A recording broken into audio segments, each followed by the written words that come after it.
It is like an enormous birthday cake, is it not?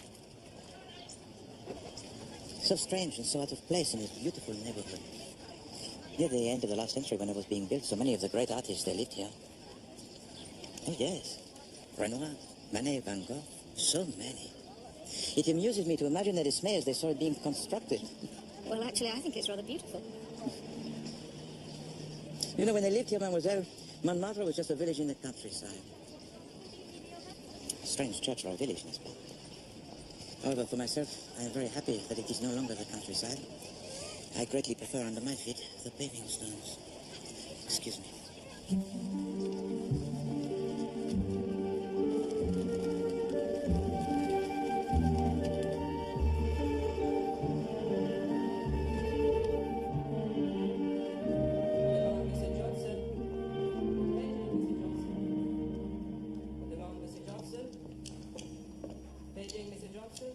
I'd much rather spend the afternoon shopping.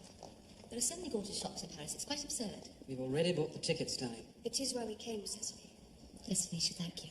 I do realise. I didn't realise we'd spent the whole week watching tennis. For goodness sake. Oh, really? I do think Frenchmen are so rude, don't you, Venetia?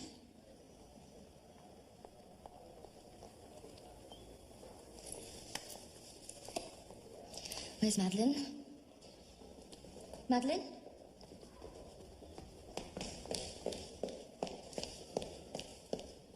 Fetch my cigarettes, will you? Yes, Lady Aubrey.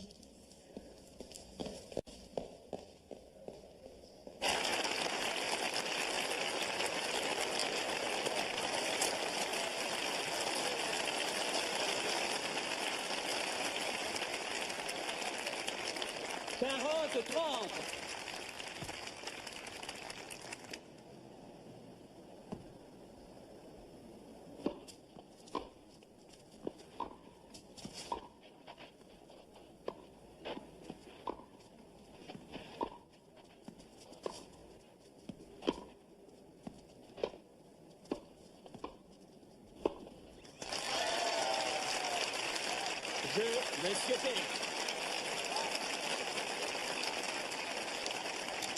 Monsieur Perry mène par 4 jeux à 3 dans le premier set.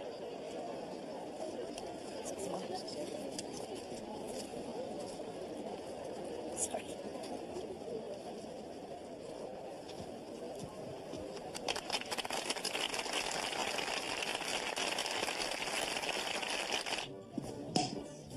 He was jolly good. Even you must admit, Cecily. Who was? Fred Perry, darling. The English one. I wish I'd seen Perry at Wimbledon last year. They say he was marvellous. Well, let's hope he wins again in the final. Yes, that would be nice, wouldn't it?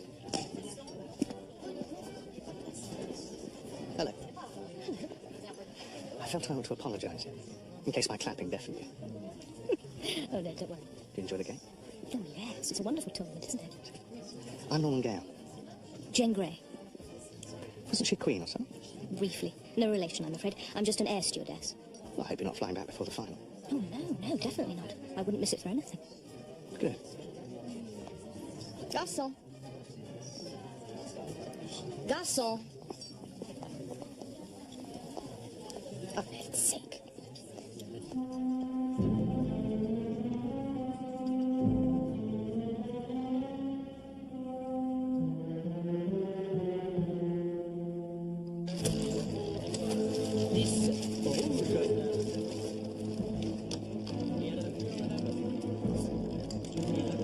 Faites vos jeux, mesdames et messieurs, faites vos jeux. Faites vos jeux, mesdames et messieurs, faites vos jeux. Rien ne va plus.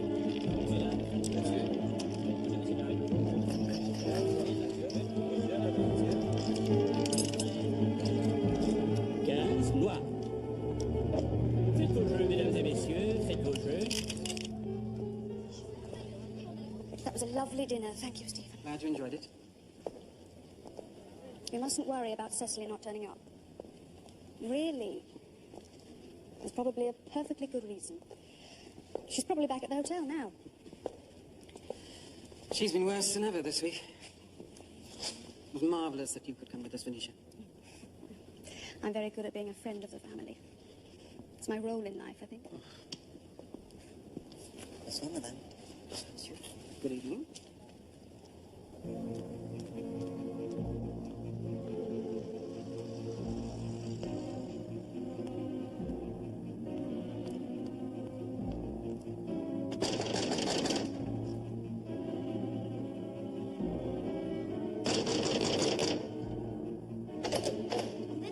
Madame Giselle, s'il vous plaît. Le premier.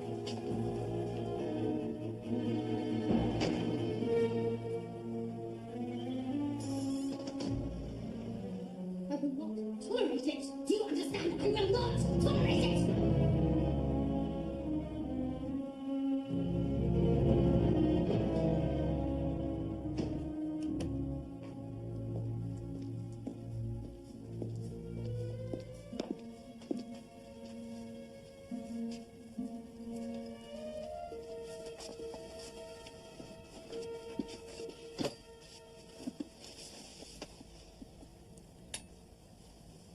No, darling.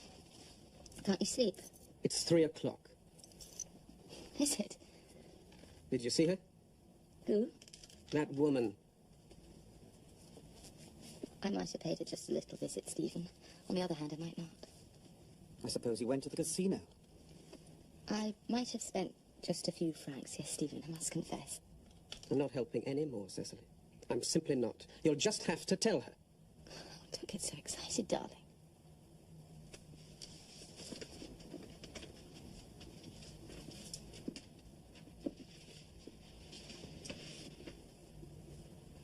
You and Venetia love riding around on horses, and I love smoking and drinking and losing money at the roulette table. So long as we all leave each other to our own devices, I don't see what the problem is.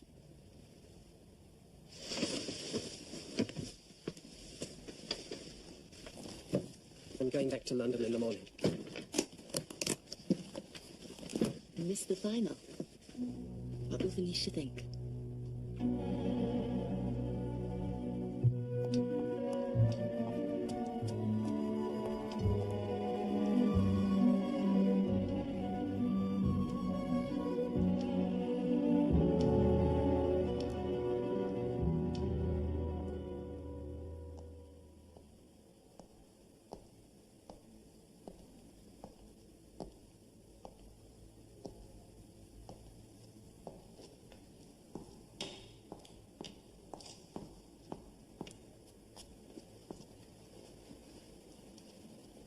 Ah, mademoiselle. I did not take you for an admirer of the avant-garde. Hello again. Hello.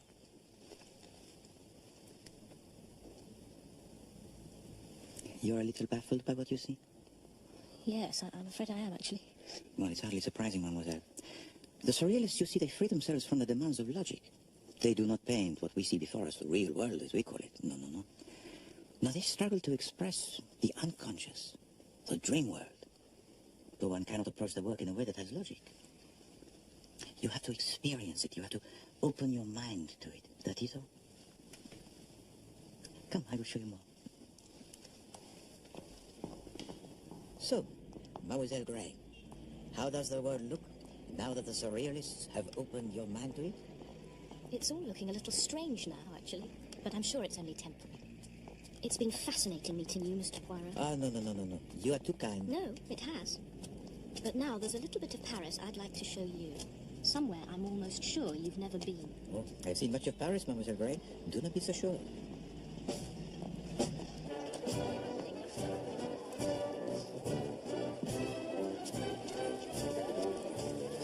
You are very clever, Mademoiselle Gray, to attend from your seat at such short notice. That's your seat there. Well, thank you. Thank you very much indeed. You are too kind. I'll see you later. Indeed. Au revoir. Father. Father. Father.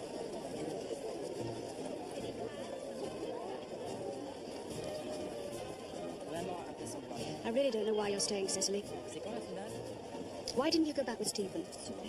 Perhaps because even this is preferable to being stuck in the country with all that mud and horse manure. Oh, you must have known what it was like before you married him. One never knows what one's husband is like before one marries him. That's one of the problems with marriage.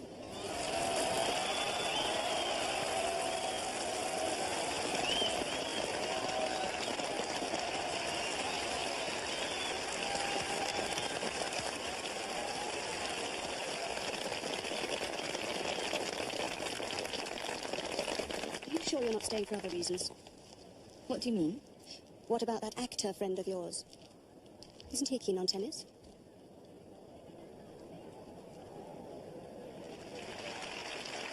Rentre partout.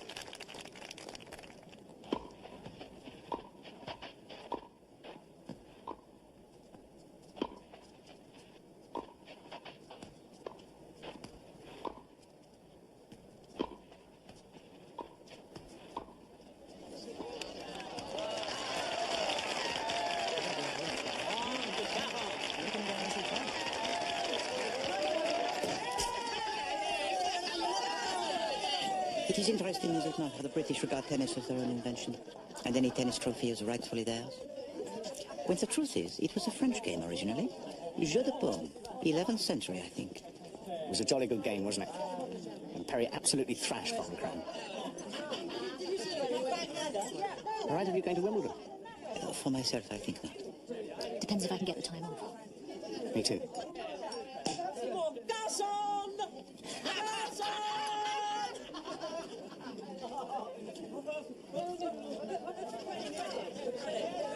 You've had enough, Cecily.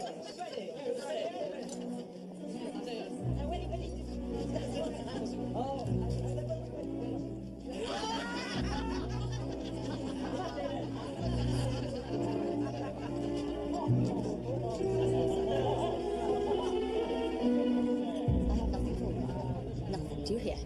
The cupboard is bare. No more money. Comprenez?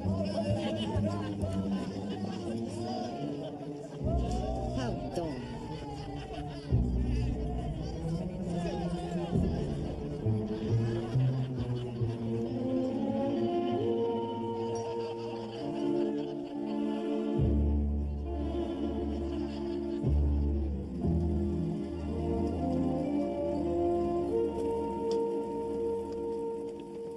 Good morning, sir. Welcome aboard. I hear Miss Gray will be travelling with us, ready to cater for our every need. How delightful. A little party. Ah, and there are two more to join us. Two more aficionados of the game of tennis. Oh, yes. Yes, I saw them yesterday. What a coincidence. No, Monsieur Kerr. It is not a coincidence.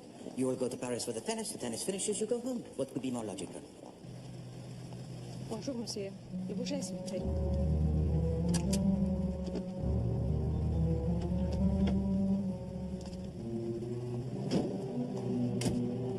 Au revoir, Alice. À bientôt.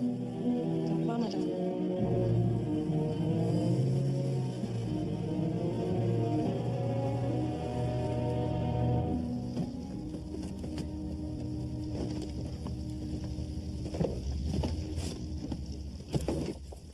Good morning, sir. Good morning. It'll be in here, sir, if you need it. Thank you. Morning. Good morning. You're at the end, Mr. Gare, on the right. Call me Norman if you like. I shall have a rug if I may. Thank you. Your hat, sir. Thank you very much.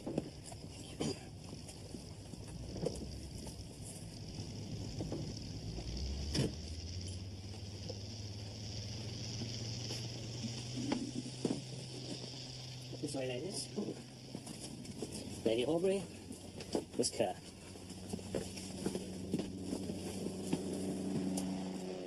Is everything all right, Mr. Dupont? Yes. Would you like me to take your case for you? No. It contains valuable archaeological pieces. Equatorial African pipes, you see? For a lecture I'm giving to the British Archaeological Society. Really? How interesting.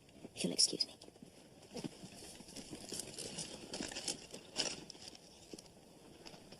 This way, madam. Excuse me for asking, sir. But I couldn't help wondering. Would you by any chance be Mr. Daniel Clancy, the detective writer? Yes, indeed. I'd just like to say, sir, I'm a great admirer of your Wilbraham Rye stories. He's so brilliant. A real genius. The way he can always work out who did it. Yes. So I don't know how he does it myself sometimes. Ow, my fingernail. Steward!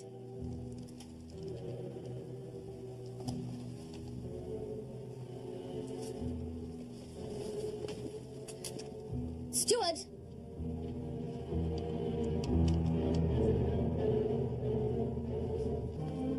What can I do for you, madam? Get me my maid. She's in the other compartment. Tell her to bring my dressing case. Yes, madam.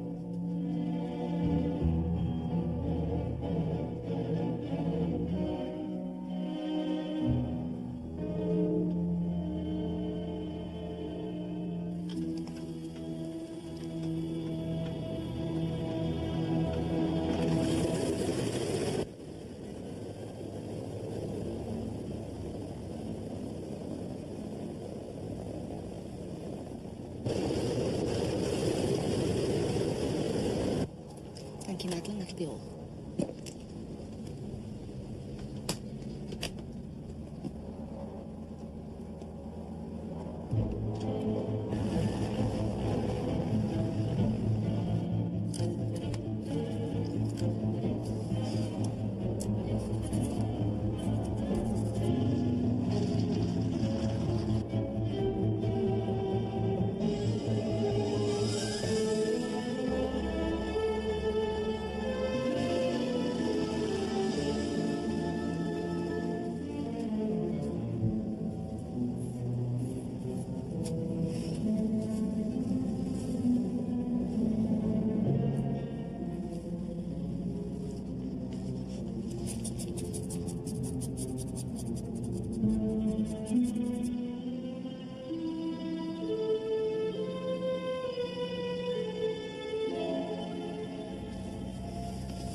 Are you all right, sir? No, I'm not all right. Thank you. How can I be all right?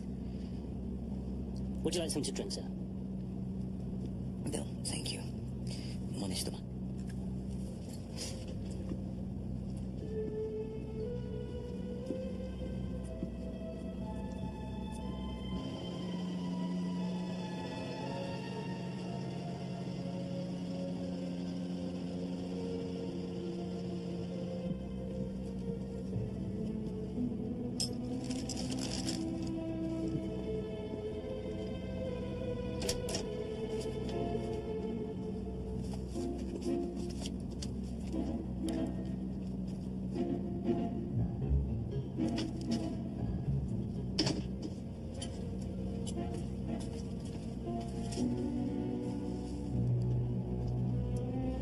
Would you like some food? Yes, please.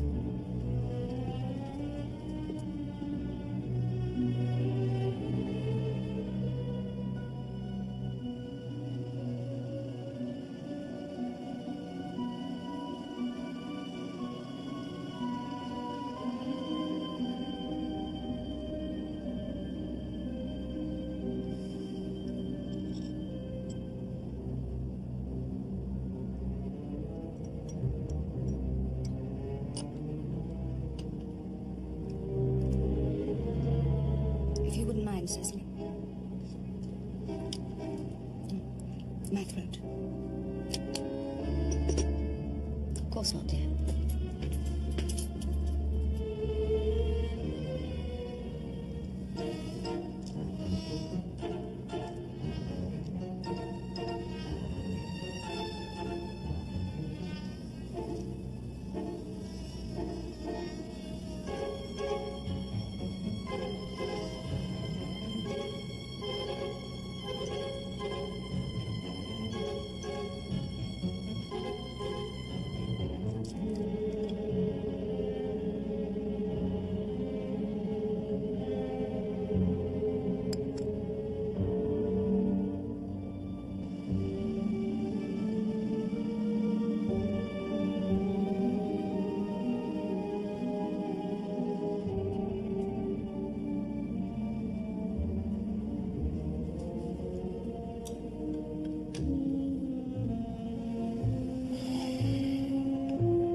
Anything else? Look, officer. Coffee, miss? Never hungry. More coffee, sir. No, thanks. Madam? More coffee, madam. Madam?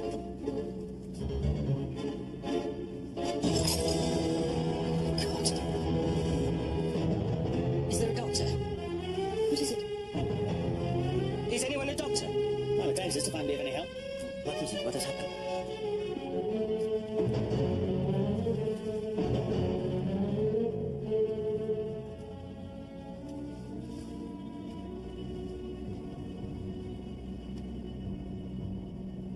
I'm afraid she's dead. What is it, a fit? No. No, I think not. Probably. It's a wasp sting. I killed a wasp with my cup. Yes, I saw it too. People do die of wasp stings.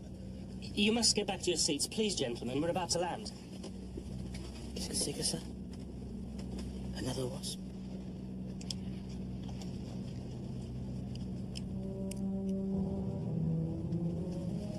Yes, it is very like a wasp.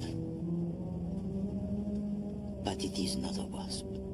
Goodness, it's a dart. A native dart.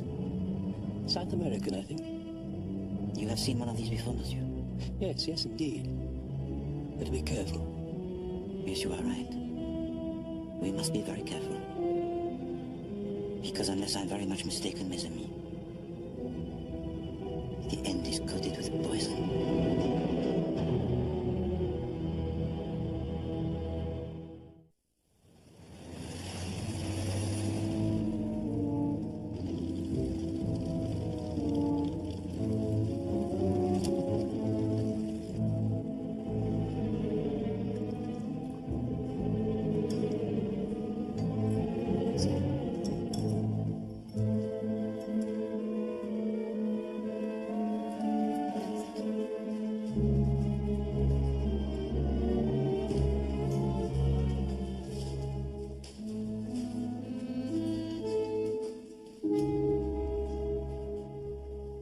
I'm extremely sorry, ladies and gentlemen. The police won't keep you very long. They'll let you go as soon as they've gone through your hand luggage. Excuse me, Mr. Poirot? Yes. Would you mind stepping outside? Not at all.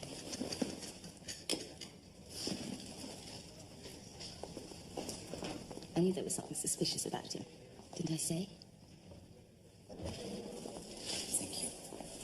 Well, well. Seems you can't even fly on an aeroplane now without somebody getting murdered.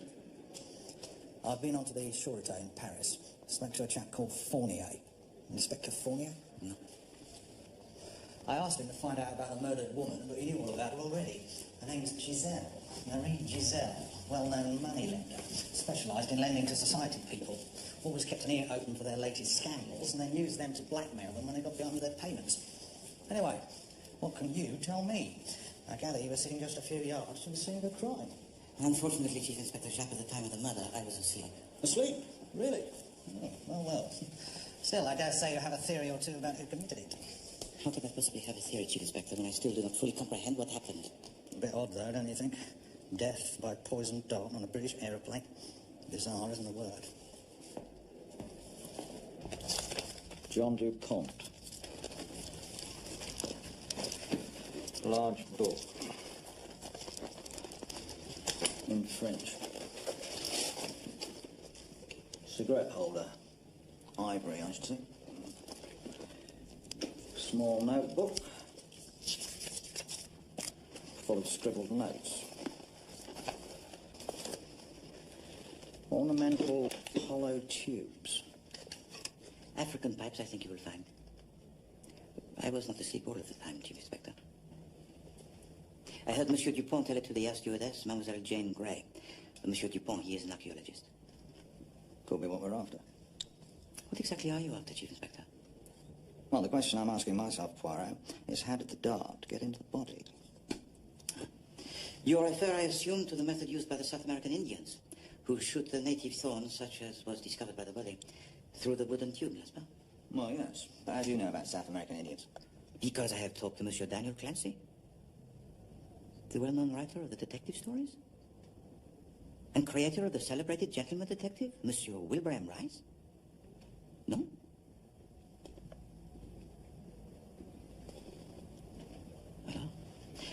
Well, Monsieur Clancy was one of the passengers on the aeroplane. He has researched into the subject for one of his books. Oh, has he? Oui. Well, so he tells me. If you please, Chief Inspector, when you have finished, could you let me have a copy of the list of the personal effects of each passenger? It would be of great interest to me. Well, why would that interest you? What are you looking for? I do not know. All I know is that I pursue the object that will hold the answer to a question that troubles me. But such are the dilemmas with which we daily struggle, are they not? Excuse me.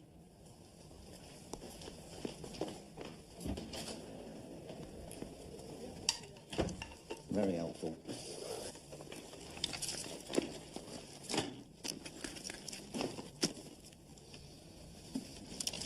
Norman Gale, Strand magazine. England's glory box of matches. Empty. One white linen coat. 2 dental mirrors. Dental rolls of cotton wool. Do you reckon he's a dentist by any chance? It's an unforgivable invasion of privacy. I demand to speak to my husband and my lawyer at once. Won't do any good, Cecily. It's perfectly normal procedure, I think you'll find. After all, the murder weapon might still be concealed in someone's bag or coat. Just take me to a telephone. This way, madam. You stay here. Yes, ma'am. I'm sorry, sir, but nobody's allowed on the plane. Those are my orders. We need to get on board. I've strict instructions. I'm sorry. But we haven't cleared up in there. There's coffee cups and goodness knows what. You won't let us on board. Oh, dear. Ridiculous. In all the time I've worked here. If you please, Monsieur Mitchell. Will you excuse us, Constable? One moment, if you please. I have a question, if you would be so good. Did either of you during the flight see a wasp? I saw the squashed wasp, yes, sir. In the young Frenchman's saucer when I gave him more coffee. But did you see the wasp alive? Did either of you see the wasp flying around the cabin? No. No, I can't say I did. Well, nor did I. But surely it was the dart that killed the poor woman. Hasn't that been established? Almost certainly, yes, mademoiselle. Then why? Mademoiselle Gray, when was the last time you saw to be alive Madame Giselle? I suppose when I collected up the plates after the meal. And she was alive when I poured her coffee. A few minutes later, that would be. Merci. Merci bien. Just one more question. Madame Giselle, had she ever flown with you before? I'd never seen her. But I've only been working here a few weeks. Ah, yes, of course. And you, monsieur? Well, yes, as a matter of fact, she flew with us quite often. She usually went on the first plane in the morning, the 9 o'clock. This one sometimes gets busy, but there's always room at the 9 o'clock. They found something, Poirot. You better come along with me. Thank you very much.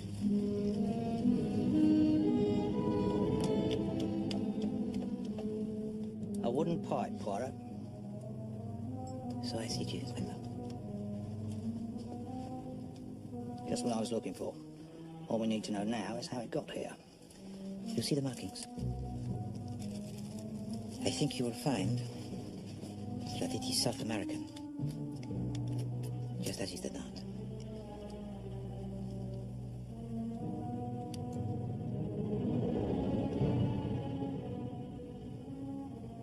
What's that you've got? I do not know. But I am sure all will become clear. The wooden tube is rather beautiful, is it not, Chief Inspector? Quite frankly, Poirot, I don't much care whether it's beautiful or South American. At the moment, I'd just like to know who was sitting here. Well, I was sitting here, Chief Inspector. Oh. Oh, well, that puts a different complexion on it, I suppose. Mais non, not at all. Check it for the fingerprints, if you please. I insist. I understand it is your duty, as a policeman of Scotland Yard, to regard everyone as guilty until he is proven to be innocent. No, really. And I tell you, Chief Inspector, I regard it as my duty to clear my name of this inexcusable slur as soon as possible.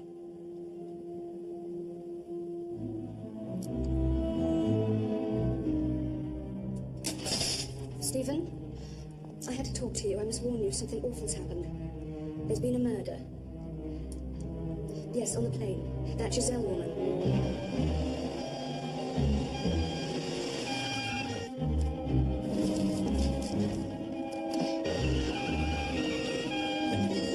Where's the girl?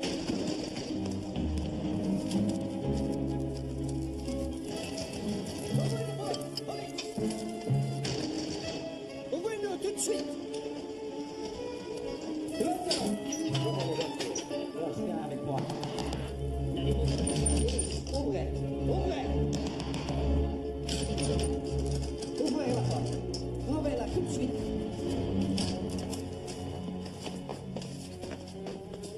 Inspecteur Fournier, c'était. Enchanté, inspecteur.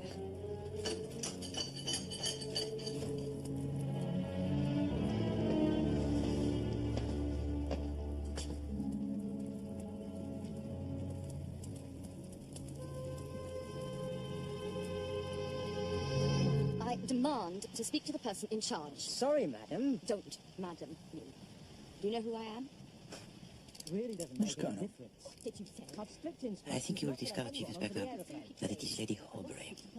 So you say, but I'm afraid I have strict instructions. Look, I've told you, mate. You lay a finger on me, I shall talk to your superior. problem, Constable? This Are you lady visiting is... a policeman here? Chief Inspector Jack, yes. I'd like to talk to you on your own. I wish to complain. If you just go back to the lounge, please, madam, I shall be questioning everyone shortly.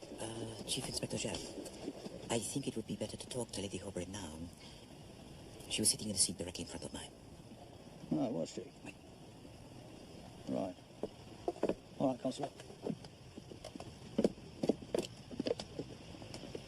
Have you ever seen this before, Lady Horbury? No, certainly not. Why? Lady Horbury, at any time during the flight, did you see anyone move to the rear of the plane? What's it got to do with you? Just answer the question, please. No. I was sitting facing the front. How could I? I never left my seat. But I'm thinking about the last half hour in particular. Did you not notice anyone at all? No. Well, apart from the steward and stewardess, they were clearing the tables and then serving coffee. They passed by a few times. Did you see a wasp? Wasp? No. And did you know the murdered woman, Lady Horbury? No. No, I'd never seen her before.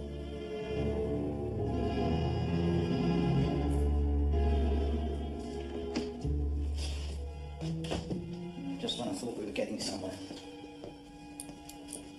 There is something that troubles you, Chief Inspector? I've just heard from Fournier. They've only just dragged themselves round to Giselle's house. By the time they got there, a blasted maid had destroyed all her papers. Then perhaps it was the lunchtime when you informed them what happened. I beg your pardon? Well, it is very important in France, the lunchtime. But for the eating and afterwards the sleeping. Not for the catching of the criminals and the collecting of the evidence. Why do you need these papers, Chief Inspector? Because I think Lady Horbury knew Giselle. I could see it in her eyes. But I need proof. I told them it's a waste of time looking through our luggage. Just because they've let us go, it doesn't mean they don't suspect one of us. Exactly. All it means is they couldn't find the evidence to keep us here. Excuse me, mademoiselle. That gentleman over there with the moustaches. Can you tell me who he is? Yes, that's Hercule Poirot. He's the famous detective.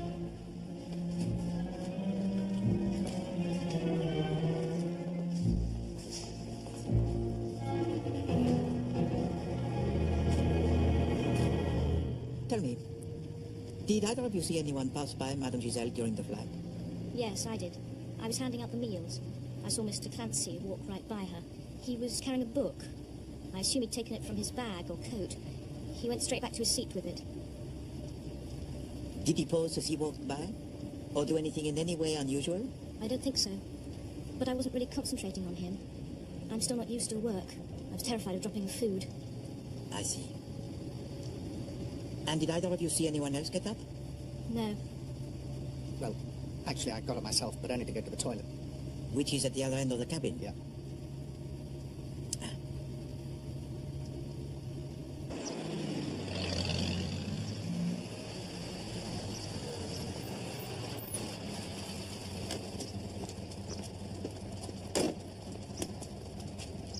Au revoir, Monsieur Gale. Monsieur Poirot.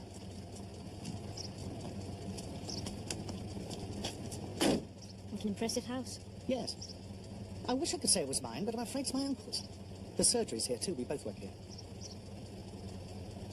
Well, goodbye. Goodbye.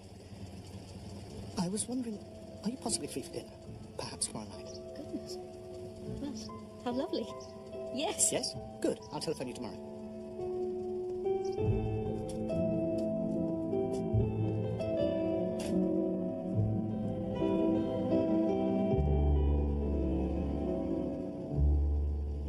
You are thinking of Monsieur Gare, mademoiselle?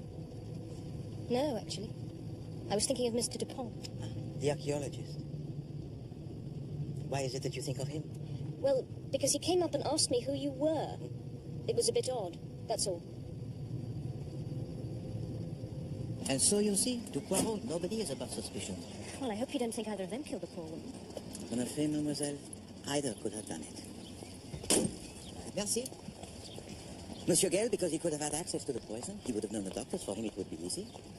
And Monsieur Dupont, because he travels around the world visiting the places exotic, he could have purchased the poison and the bites. And of course, he killed the wasp. But I thought Madame Giselle was killed with the dart. Yes, you are right, mademoiselle. The wasp is not so much interesting as suggestive, I think. Mademoiselle Gray, Would you be kind enough to help me?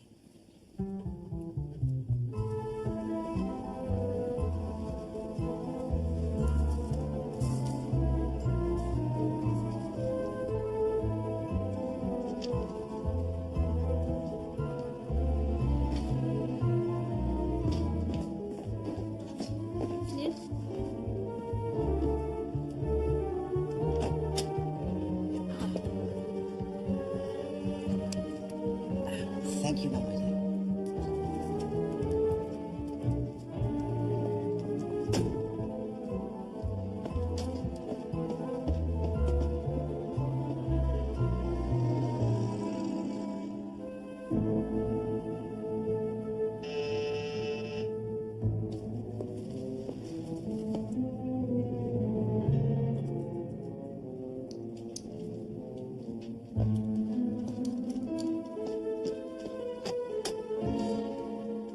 Good evening.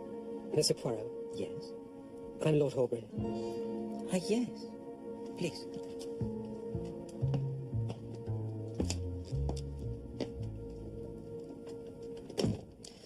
Thank you.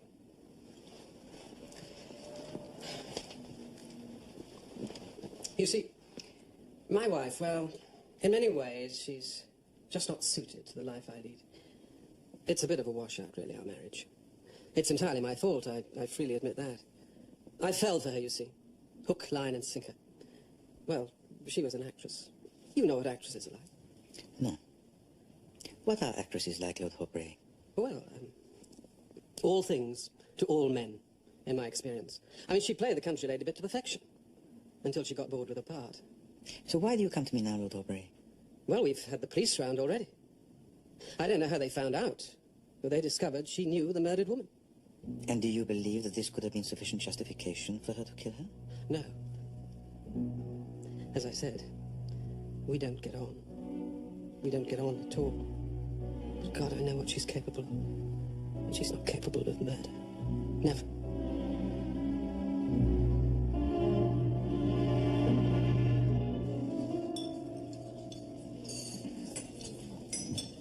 We've been sitting here watching his house for an hour and a half. He's never going to turn up. Monsieur Clancy will turn up eventually, mademoiselle. Have no fear.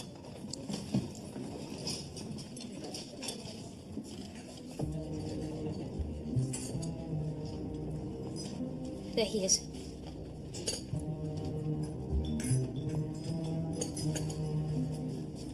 Do not forget the shorthand, mademoiselle. But I told you I don't do shorthand. Neither I am sure does Monsieur Clancy. Just make the little squiggles with confidence. It will unnerve him.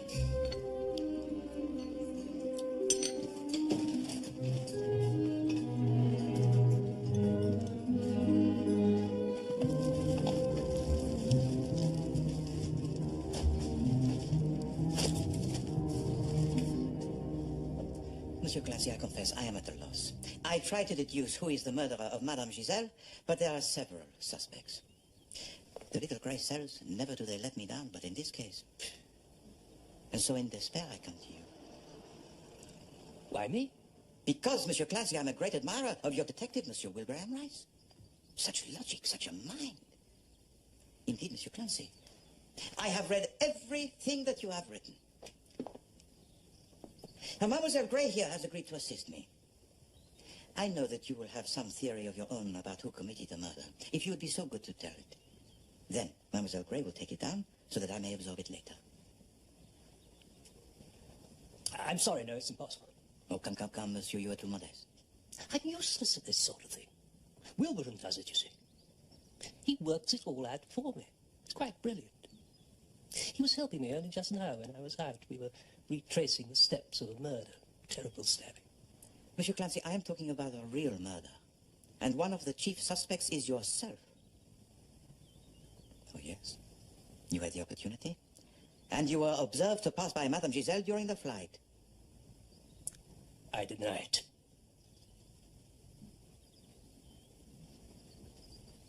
But I saw you, Mr. Clancy. You were carrying a book. Oh, yes, of course. My Bradshaw. It gives the Railway Times.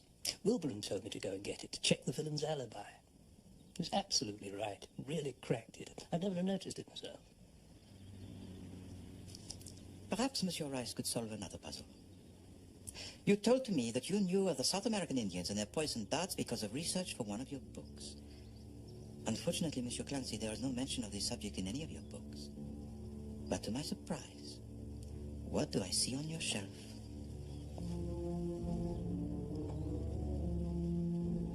But this.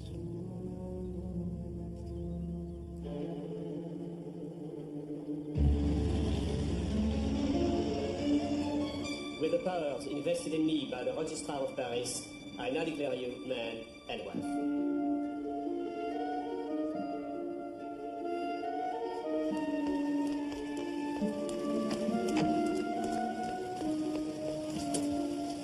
Tu dois aller à la police. C'est très important. Très vite, hein. Entrez. Bonjour. Bonjour. Do you speak English? I do. Why? You're in charge of the Giselle case. Yes. My name is Anne. I'm Madame Giselle's daughter. And I've come to claim my inheritance.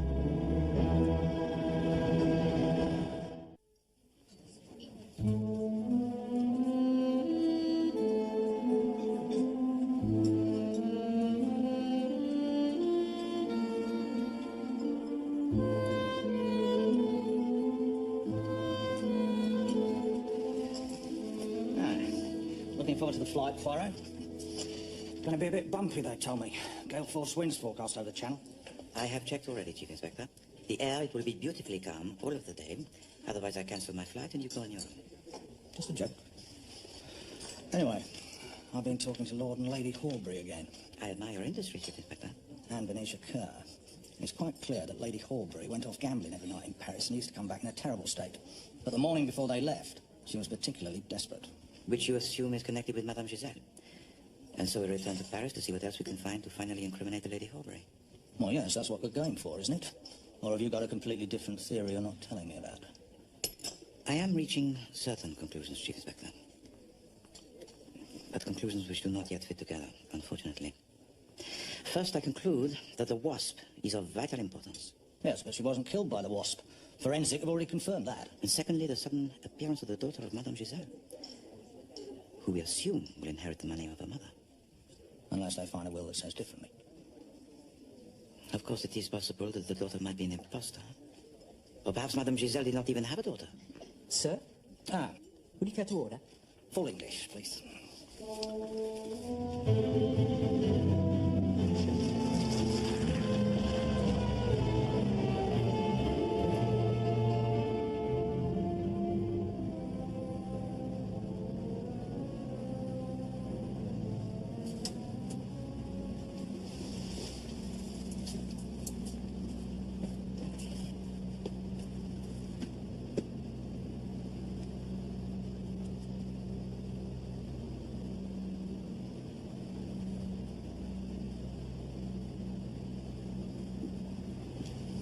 If you please, madame, may I have the use of your seat just for one moment? Thank you. Monsieur.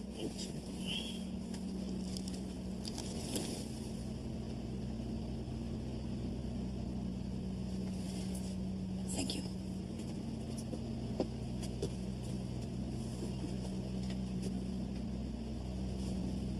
What are you doing? Pardon? Where'd you get that? This? From Monsieur Daniel Clancy. It was in his house. That's evidence, Poirot. Alors, Chief Inspector, may I present it to you? For myself, I have no further use of it.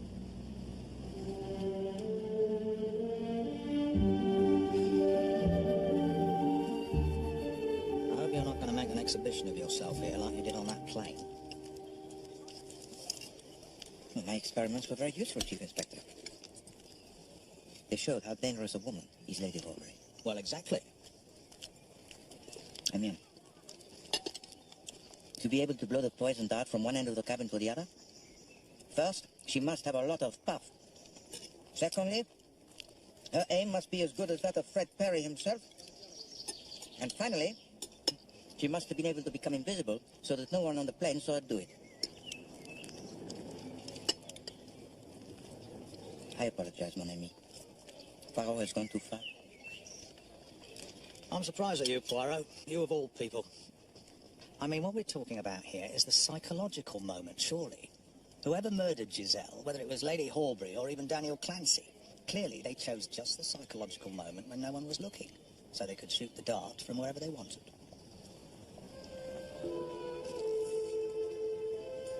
Psychology. You are right, Chief Inspector. There must have been the reason psychological why no one on the plane saw the murderer. That is what we must discover. But first we must talk to the daughter. If the daughter is what she really is. What do you mean, she's gone? She arranged to return here today, where I agreed we would take further particulars. She was in such a hurry before, but she did not return. Well, let's go and find her, Fournier. How about that for a plan? That is the problem, you see. I do not know where. You mean you didn't take her address? No. After all, she came to claim her inheritance. A very large amount of money, probably. Why should she not return? Chief Inspector, I would like it that you stay and work with Inspector Fournier, if you please. No, please, do not be difficult, Chief Inspector. We are in great need of the help of the show. We just had their help. Look where it's got us. Please, Chief Inspector, look. You remember that I removed from the wooden tube a tiny piece of paper. I have been studying it. Observe it, if you please. It has on it the letter F, which I believe stands for francs. It is, I think, the remains of a price ticket which has been torn off. Therefore, the wooden tube, it was purchased from a shop in Paris, probably. I thought it came from a South American Indian. No. But now we have the need to discover where then is this shop. And Inspector Fournier and his men will help you to find it. What are you going to do? First, I must arrest the little Grisels. And then I pursue the matter of the disappearing daughter.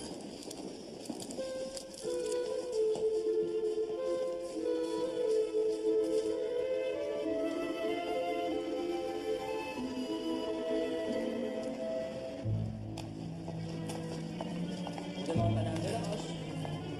Paging Madame de la Roche. On demande Madame de la Roche.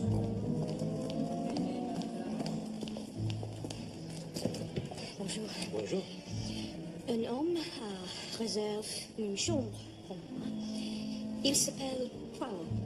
Yes, of course. Monsieur Hercule Poirot. And you are Miss Gray? Yes, thank you. How do you do, Miss Gray? How do you do, Mr. Dupont? What a surprise.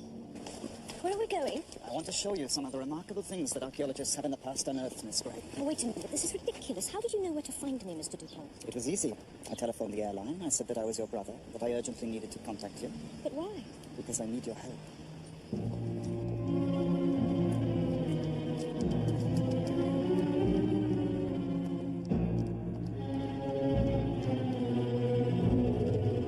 Have you ever dug up anything like this? Not personally, no. Not yet. My father, he was the expert. He devoted his life to the study of equatorial Africa. Last year, he died. So this year, I plan an expedition there to continue his work. A good idea. Unfortunately, I have no money. I need money to fund the expedition. I look for private donations, but the average person, it is terrible. They care nothing about primitive culture. I hope you don't think I've got any money. I wish I had. No, no, it is not you, Mademoiselle Gray. It is the gentleman with the moustaches, Monsieur Poirot. He is a man of style, of culture. He has money, I think. You know him well? Not well, no. No, hardly at all. Oh. How unfortunate. I wish to ask if you would consider a small donation. Poirot? Give money to the digging up of Africa? Mon Dieu. Perhaps that is not such a bad idea. Voilà, we are here. I will need your advice, mademoiselle. Why? How can I help? You are a daughter, are you not? We hear that Madame Giselle had a daughter, but perhaps this is wrong.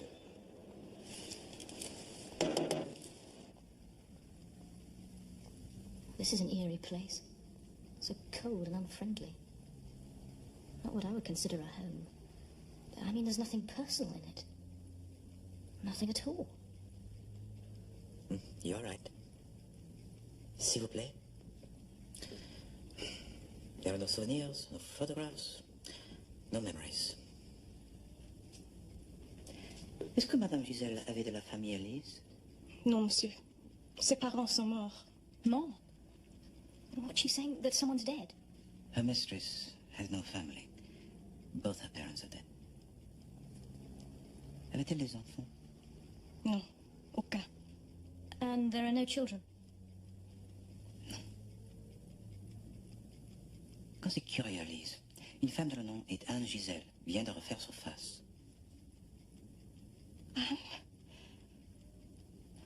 Anne Giselle a refait surface. She knows the name. So Anne Giselle does exist. Est-ce que Anne est la fille de Madame Giselle? Oui. C'était sa fille, illégitime. J'ai dû prendre soin d'elle pour madame, jusqu'à ce qu'elle s'en sépare. Il y a 23 ans, je ne l'ai jamais revue depuis. The baby of Madame Giselle was illegitimate, so that Elise had to take care of her. What did she say? Something about 23 years ago. It is 23 years that her mistress took the baby away from Elise, and she has not seen her since.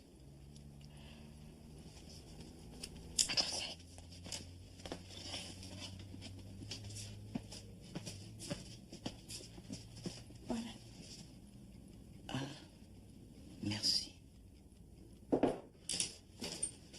Ah, Poirot. Excusez-moi. I've tracked down the shop that sold the dart. 81 Port de Clunian Corps. Greek called Xeropoulos runs it. Merveilleux. The efficiency of the French police, no? Regardez-le. What is it? It's a photograph of the daughter of Madame Giselle. Ah, marvellous. Be a great help in tracing her, that will. Hold on, I've got some photos here. Excusez-moi.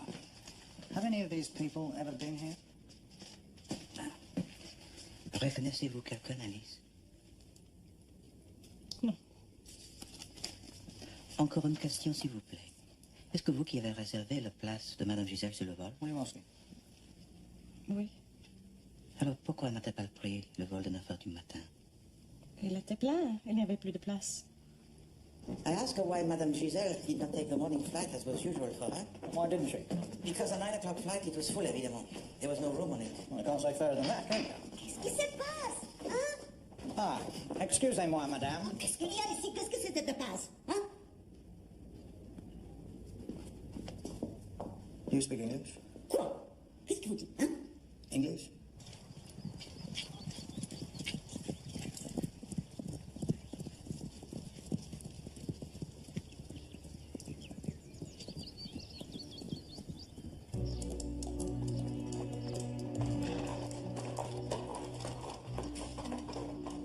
Where's Cecily? Oh, don't worry. She's in bed, fast asleep. It's been nice being out in the fresh air like this. It's the two of us, you mean? Yes. Yes, I suppose I do. Well, who knows, one day. Well, maybe things will be simpler. Cecily did the decent thing, you mean? And what would the decent thing be, in your opinion, Venetia? Well, she confessed, I suppose. Isn't that what we both want, really, Stephen?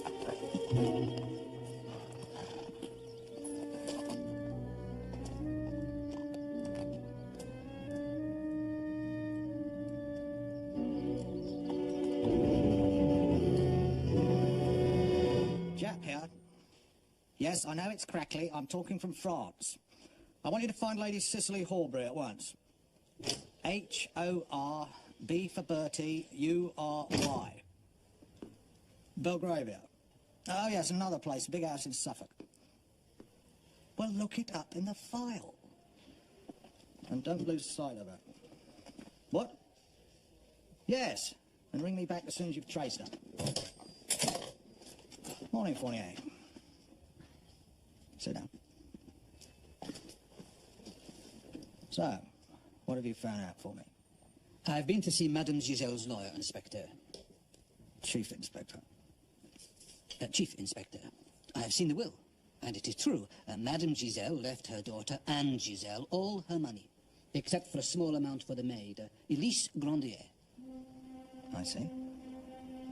Thank you, Fournier.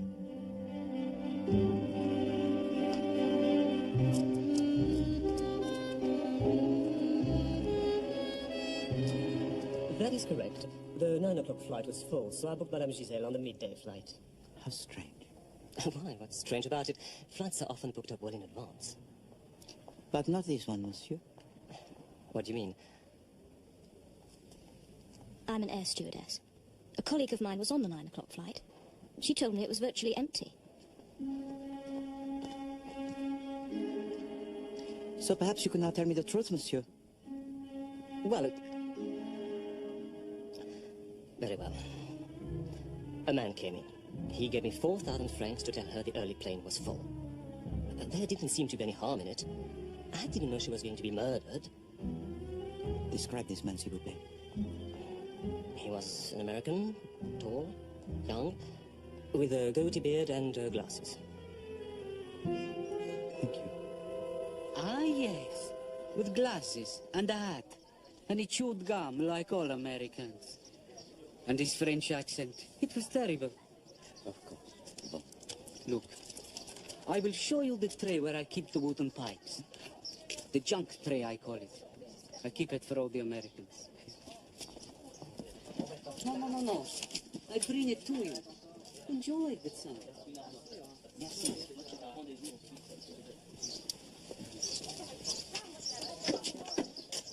But there wasn't an American on board. Where has he come from? Mademoiselle, you have helped me very, very much. Thank you. I haven't done much. Oh, yes, already you are like a true professional. With the young man at the airline office, you played your role, but to perfection. The wooden tube. May I? Oui. C'est joli, n'est-ce pas? Mais qu'est-ce que c'est? Ah, the little pieces of silk, such workmanship. What else do you observe, mademoiselle? Well, the silk is red. I thought the dart that killed Madame Giselle had black and yellow on it. But you see the murderer. He replaced the red silk with the black and yellow. You seem to be in a hurry, mademoiselle. Well, not really. Well, Norman, Mr. Gale said he might call. He thought he might come over for a couple of days. I see. Mademoiselle Gray, I've been thinking very hard. I wish that you said to Monsieur Dupont that Poirot is very happy to give to him for his expedition the sum of 500 pounds. 500 pounds? Oui. That's extremely kind. But of course. À la préfecture de police, s'il vous plaît.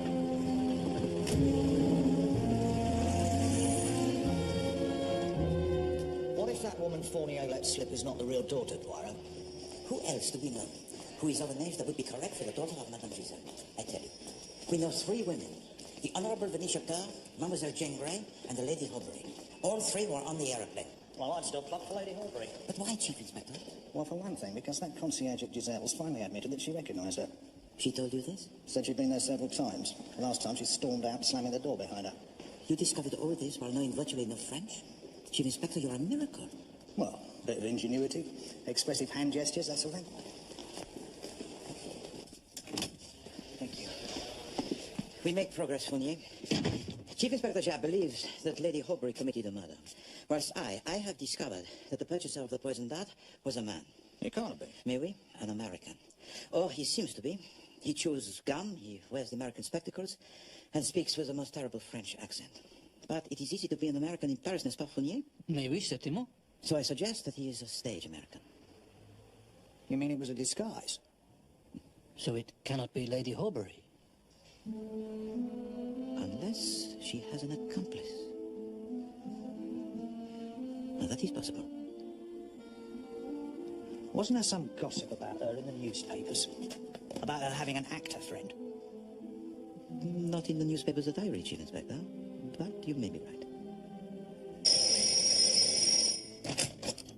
Javert. What? What do you mean? Well, where is she? Wonderful. I put a couple of men onto Lady Horbury, but it seems they were too late. They missed her. No one knows where she is. She's vanished. Oh dear. So you have now a lost suspect too, Chief Inspector.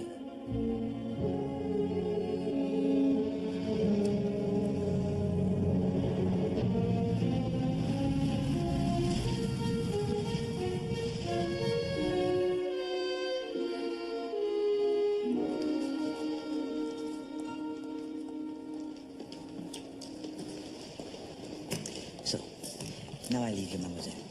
But aren't you going to say hello to Norman? In such a situation, 3 is a considerable crowd, I think. Excuse me.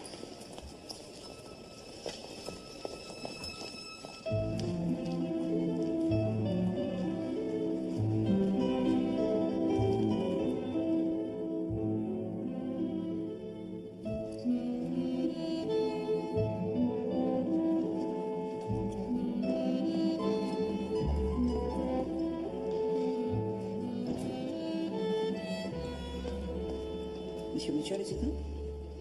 Oh, of course. Mr. Poirot. Oui. May I, please? Please do. Thank you.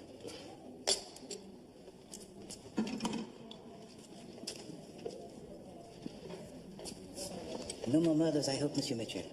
No. Bon.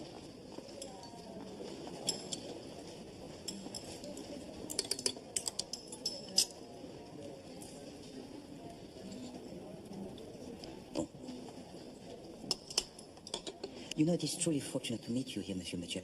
I have a question to ask you. When you cleared the table of Madame Giselle after she died, did you notice anything unusual? No. No, I don't think so. What sort of thing? Anything at all. Think hard, please. It is very important. Well, yes, there was something. It's silly, I'm sure, but, there were 2 coffee spoons in a saucer. It can sometimes happen when you're in a rush, and it's better to lay too much than too little. People can get terribly irritable if everything isn't exactly right. Still, that's not what you're after. Au contraire, Monsieur Mitchell. Thank you very much. It is a clue of the most vital importance.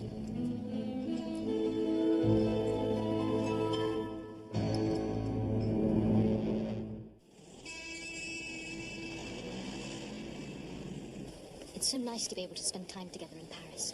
Yes, it is. And I'll be fascinated to see where the old woman lived.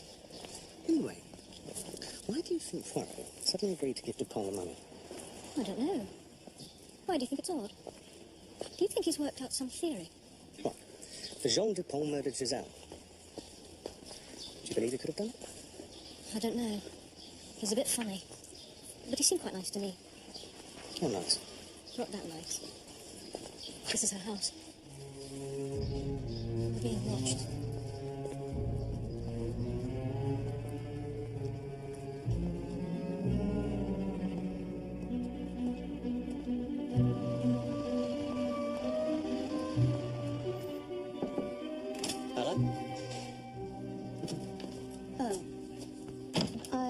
Looking for Inspector Fournier.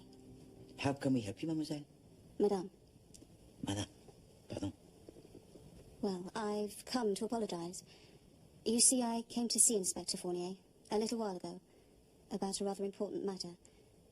You're Madame Giselle's daughter? Yes. Please, sit down, madame.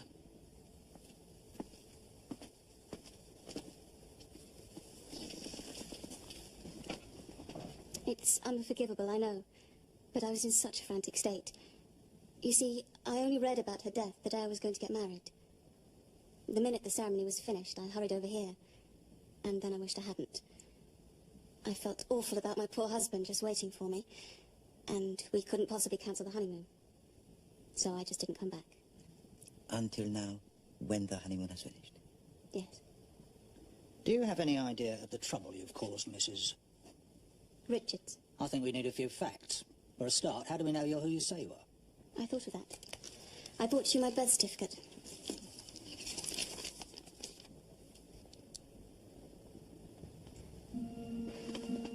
Do I not know you, madame?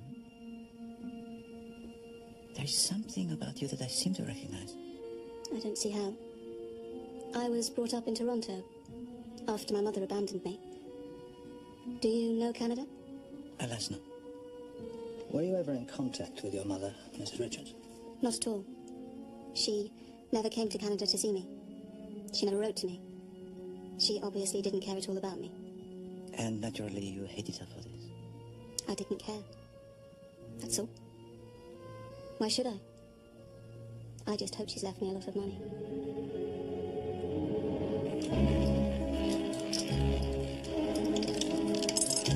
36 rouge.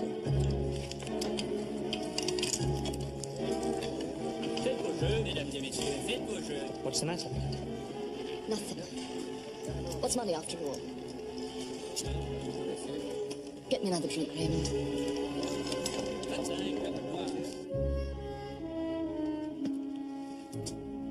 Ah, is this the newspaper that you tell me about, Chief Inspector? The one that reveals the gossip of the English upper classes and their friends? Yes, and it's very difficult to get over here. So I see. The date is yesterday. Here, mon ami, the newspaper of today. Well, thanks. It's in French, Poirot. Struth, it's Lady Horbury. She disappears from her home in England, only to reappear here in Paris under our very noses. With, let me translate for you, Chief Inspector. With her traveling companion, the well-known British actor, Mr. Raymond Barraclough. No, please. Poirot has a plan.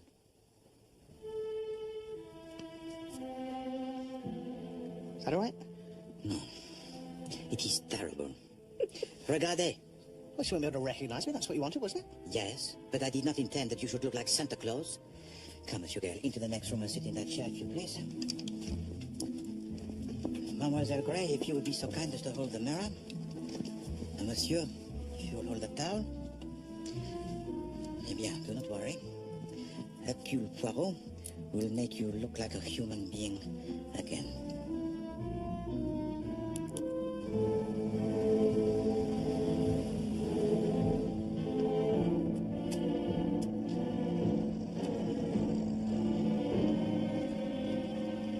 Lady Horbury, Daily Record, Paris correspondent.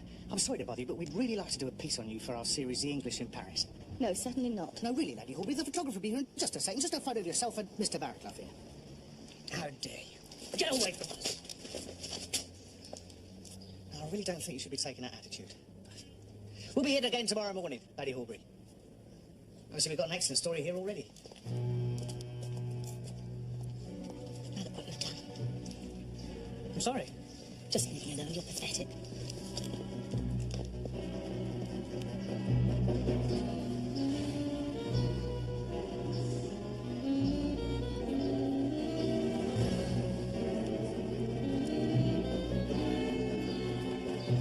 Ah, Lady Horbury, bonjour. You care to join me?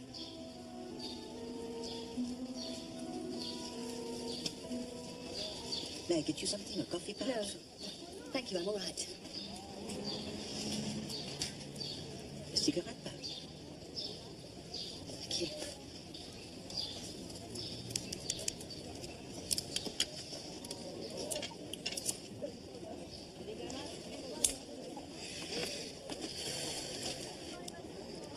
There is something perhaps you would like to tell Poirot? Then he can help?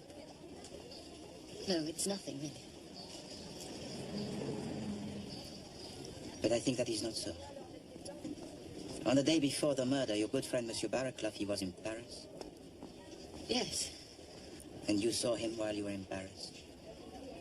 And you also saw Madame Giselle, did you not? And she refused to release you from your gambling debts.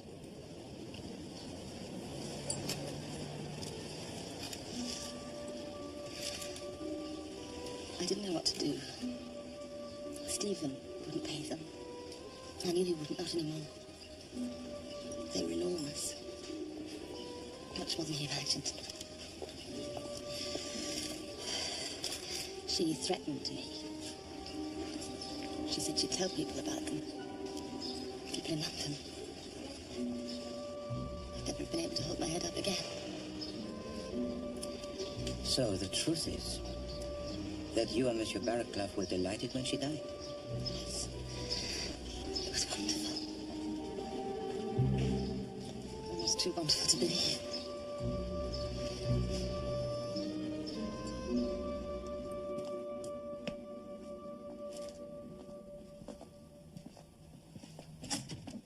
Ah, Poirot.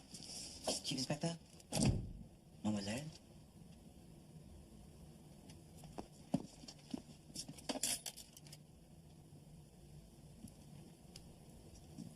Well, did you find out what you wanted? Yes. Thank you, Chief Inspector.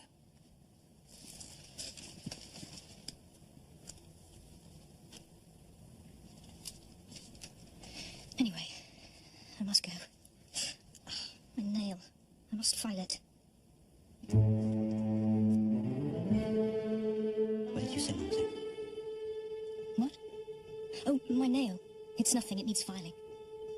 No.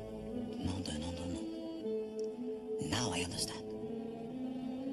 Chief Inspector, get a taxi at once. Unless I am very much mistaken, Madame Richards, she's in great danger.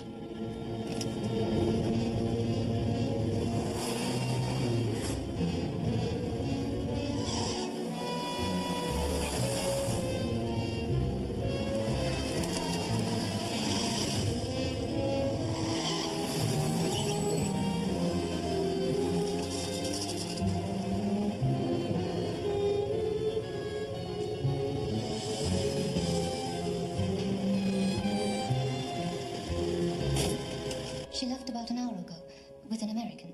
She seems surprised to see him. And where did they go, Madame? Can you tell us that? Oh, yes. He ordered a taxi for the Gardino. They were going to England. I heard him tell her. May I use your phone now?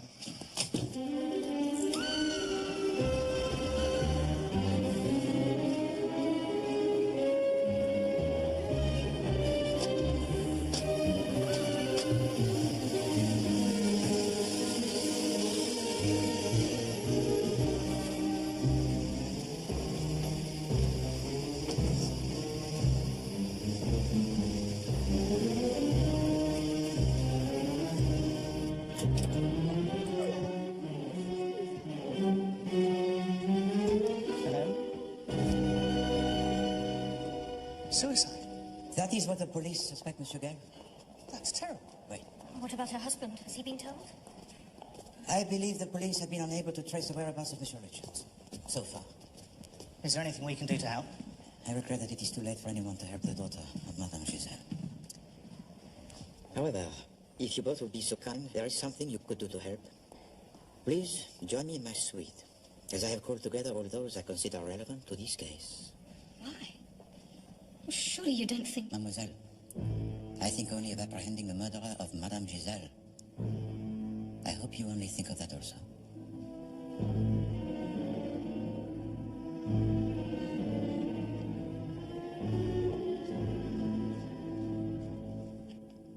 Mesdames et Messieurs, first, I have the task to restore the reputation of Hercule Poirot, the celebrated detective who had the misfortune not to observe the cunning murder of Madame Marie Giselle, even though it took place not 10 meters away from him. And so, when I had the dubious pleasure to attend the final of the tennis match, I observed an incident between you, Lady Aubrey, and Madame Giselle. It seemed to me quite clear that she had some hold of you. No more money. Comprenez? A hold that you might go to any lengths to be rid of. Oh, no, that is outrageous. Cicely would never be involved. Monsieur Raymond Barraclough. You are, I understand, an actor? A profession that I think would equip you very well for the impersonation of the mysterious American who seems to have been the accomplice of the murderer. And how are we supposed to have carried out this murder? Well, as for opportunity, the wooden tube was hidden in the gap next to your seat on the plane. But, as my experiments proved most conclusively, it would have been impossible for anyone to have blown the dart on the plane without the greatest risk of being seen. And so we ask ourselves this question. Why was the wooden tube hidden in such a place where it would undoubtedly have been found? To mislead us. Vraiment, Chief Inspector. So next, we come to the wasp. What was the purpose of the wasp? The same thing. To mislead us as well. Thank you, Mademoiselle Gray. You know, Mademoiselle Gray has been such a help to me throughout. Une parfaite assistante. And she is right.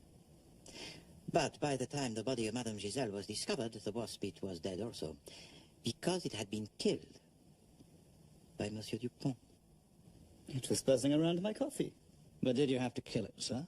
Was that really necessary? What? Are you saying that because I killed a wasp, I also killed Madame Giselle? That is ridiculous. If the wasp was put there to mislead us, was there not also a danger of it failing to do so? Unless, of course, our attention was drawn to it by the murderer himself. It's a wasp sting. I killed a wasp with my cup. All I did was kill a wasp with my cup.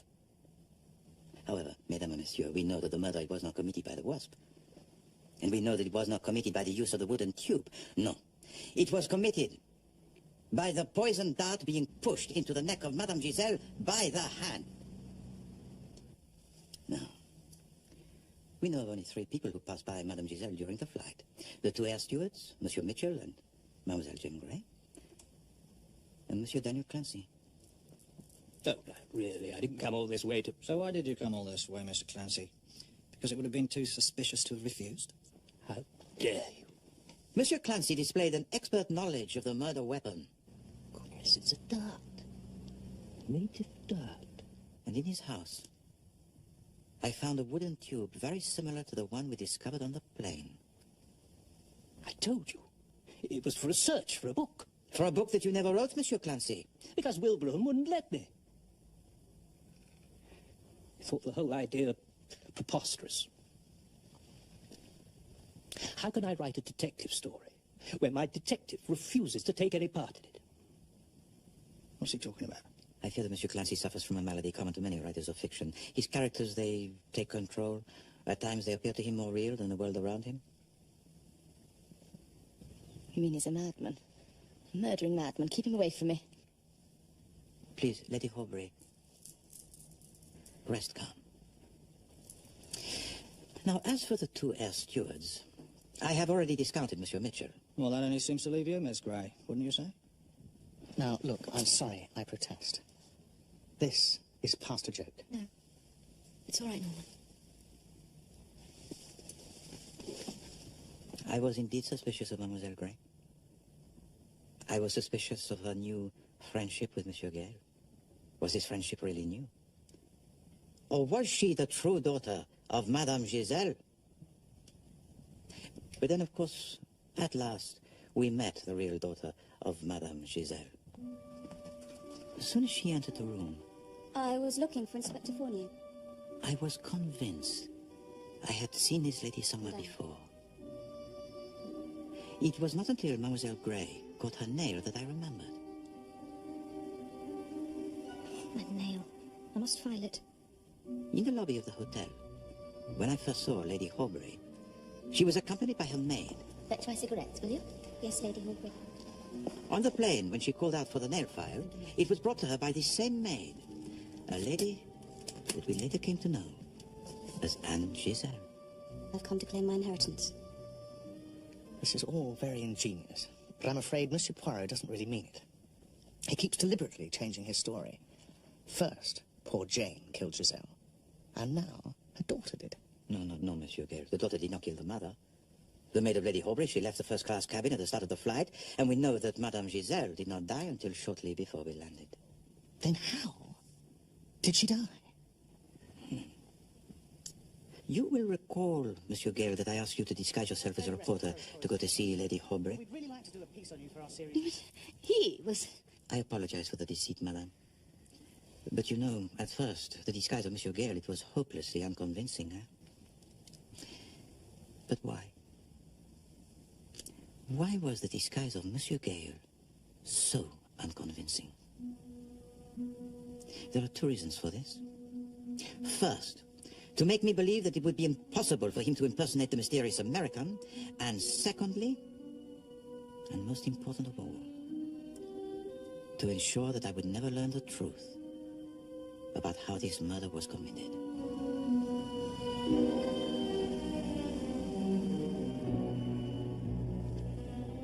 You see, in the list of the personal belongings of Monsieur Gale, I had already noticed that he was traveling with his dentist's coat.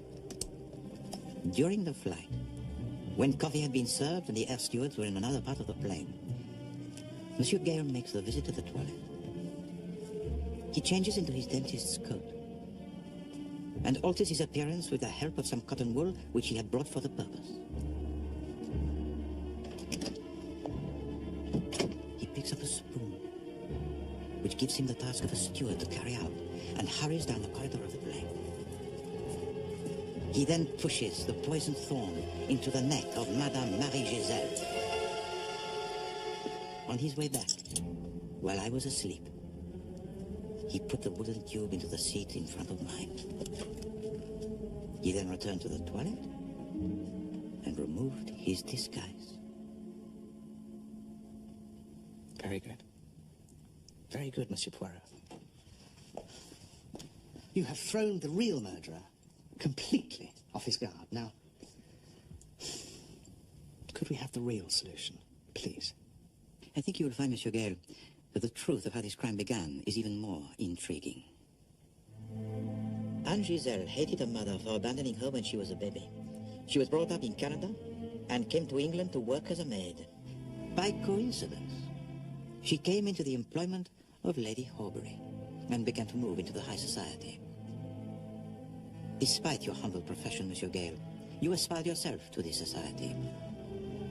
And no doubt it was on one such occasion that you met the maid of Lady Horbury. Your relationship, it developed. Until one day, this same maid told to you her secret. She pointed out to you her mother and told you of the power she had over Lady Horbury.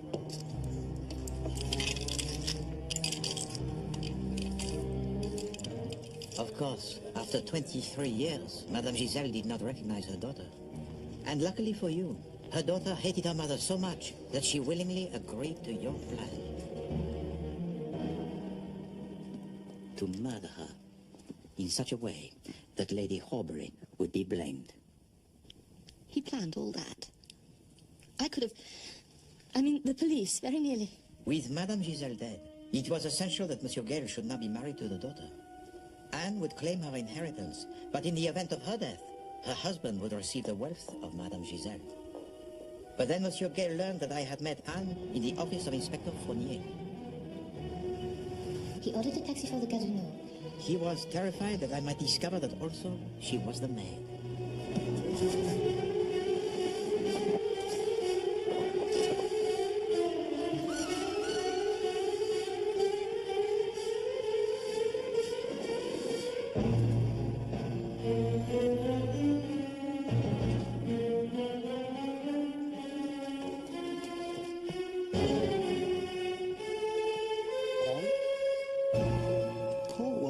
Suicide. You told me. No, Monsieur Gale. You see, you left your fingerprints on the poison bottle. Now, that's absolutely ridiculous, because I wore... You wore the gloves when you committed the murder. Indeed. Thank you.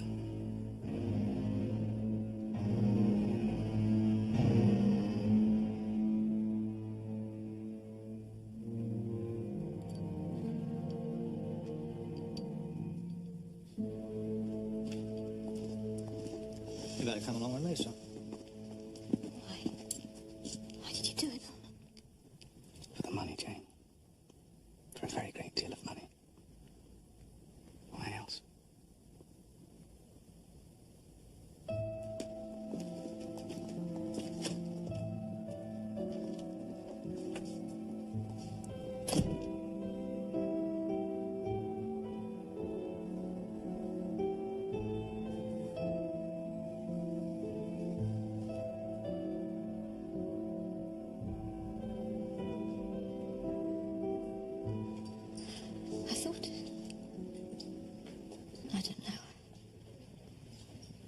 You liked Monsieur Gale? Yes. And you thought that he liked you? But you are wrong, mademoiselle. Obviously. No. He did not like you. He loved you. It is true. I see it in the eyes.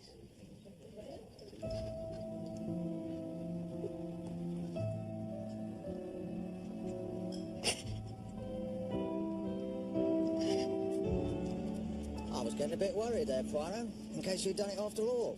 In your sleep, perhaps. Very droll, Chief Inspector. One thing I don't understand, though. What put you onto Norman Gale in the first place? In the first place? Eh bien, in the first place, I looked for the home of the wasp. And in the belongings of Monsieur Gale, there was a matchbox. An empty matchbox. Parfait. So, where are you taking me, Poirot? Little farewell lunch, I hope. Nice little restaurant you just discovered? I'm getting quite keen on this French food, you know. Not exactly, Chief Inspector. Food for the soul, mon ami.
Allow me, mademoiselle.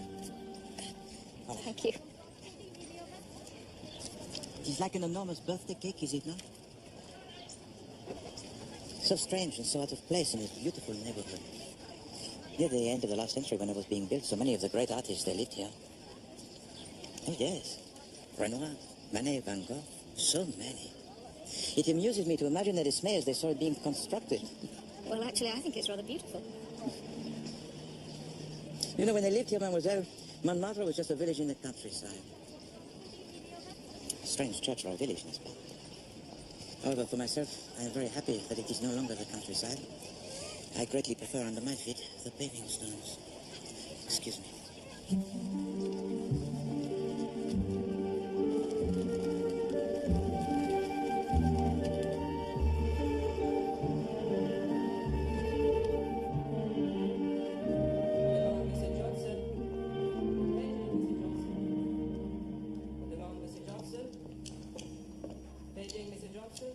I'd much rather spend the afternoon shopping. There are so many gorgeous shops in Paris, it's quite absurd. We've already bought the tickets, darling. It is where we came, Cecily. Yes, Venetia, thank you. I do realise. I didn't realise we'd spent the whole week watching tennis. For goodness sake. Oh, really? I do think Frenchmen are so rude, don't you, Venetia?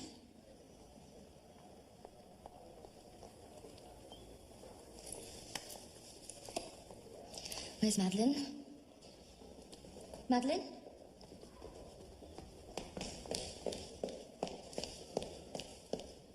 Fetch my cigarettes, will you?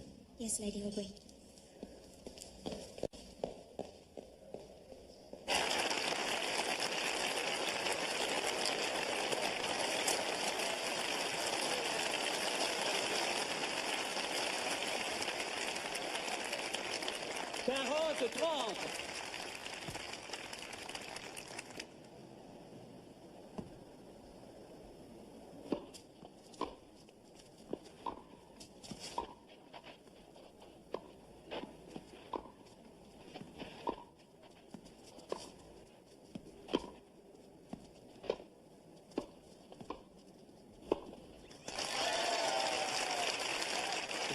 Monsieur Perry. Monsieur Perry mène par 4 jeux à 3 dans le premier set.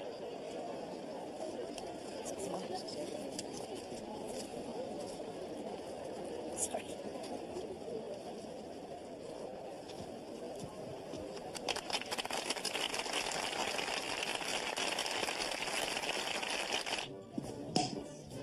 He was jolly good. Even you must admit, Cecily. Who was? Fred Perry, darling. The English one. I wish I'd seen Perry at Wimbledon last year. They say he was marvellous. Well, let's hope he wins again in the final. Yes, that would be nice, wouldn't it? Hello. I felt I ought to apologise, in case my clapping deafened you. Oh, no, don't worry. Did you enjoy the game? Oh, yes, it's a wonderful tournament, isn't it? I'm Norman Gale. Jane Grey. Wasn't she queen or something? Briefly. No relation, I'm afraid. I'm just an air stewardess. Well, I hope you're not flying back before the final. Oh, no, definitely not. I wouldn't miss it for anything. Good. Garçon. Garçon. Oh, for heaven's sake.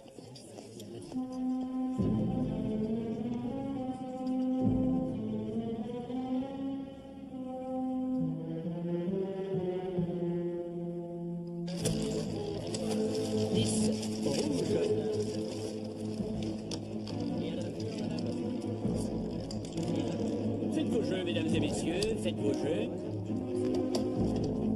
Faites vos jeux, mesdames et messieurs, faites vos jeux. Rien ne va plus.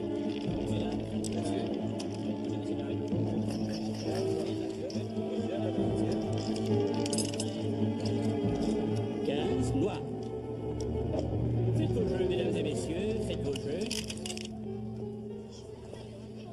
That was a lovely dinner. Thank you, Stephen. Glad you enjoyed it. You mustn't worry about Cecily not turning up. Really. There's probably a perfectly good reason. She's probably back at the hotel now. She's been worse than ever this week. It was marvellous that you could come with us, Venetia. I'm very good at being a friend of the family. It's my role in life, I think. Bonsoir, madame. Good evening.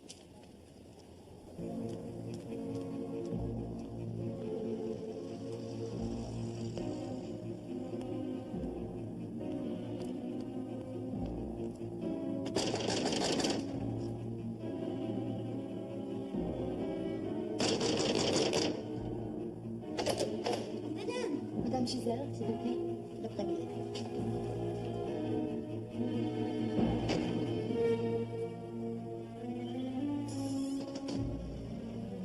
I will not tolerate it. Do you understand? I will not tolerate it.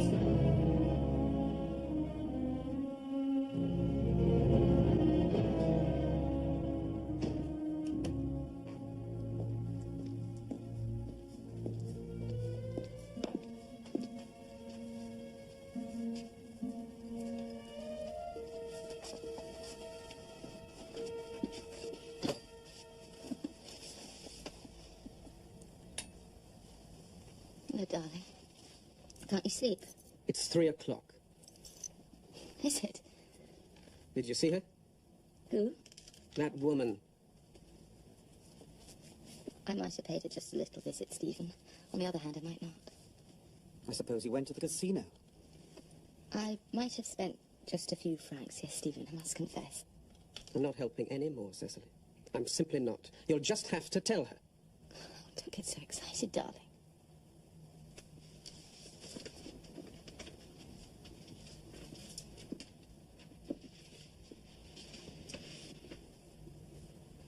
You and Venetia love riding around on horses, and I love smoking and drinking and losing money at the roulette table. So long as we all leave each other to our own devices, I don't see what the problem is.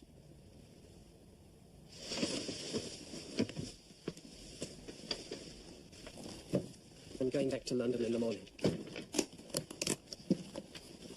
You missed the final. What will Venetia think?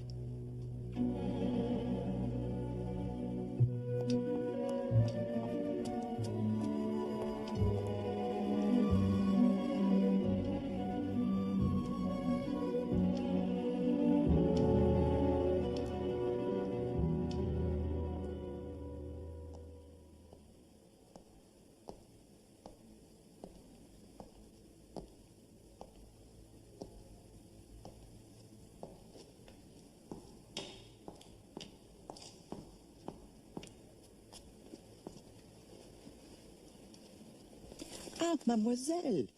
I did not take you for an admirer of the avant-garde. Hello again. Hello.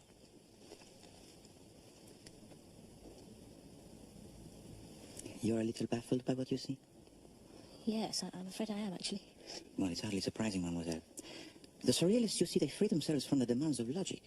They do not paint what we see before us, the real world, as we call it. No, no, no.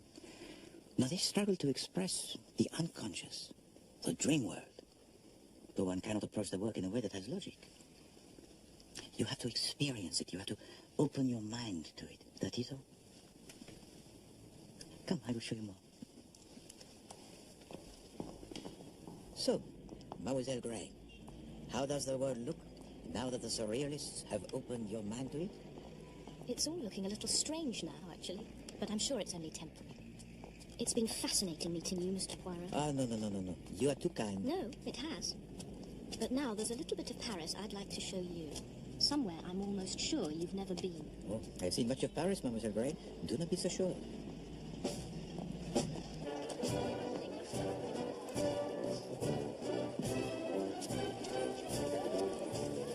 You are very clever, Mademoiselle Grey, to attend from your seat at such short notice. That's your seat there. Well, thank you. Thank you very much indeed. You are too kind. I'll see you later. Indeed. Au revoir. Father. Father. Father.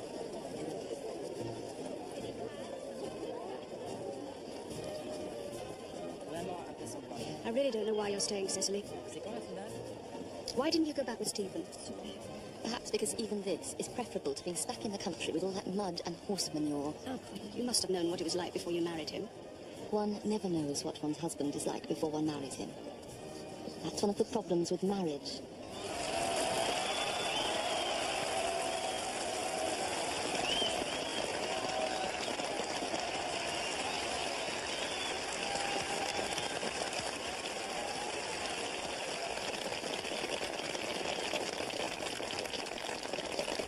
Sure you're not staying for other reasons? What do you mean? What about that actor friend of yours? Isn't he keen on tennis?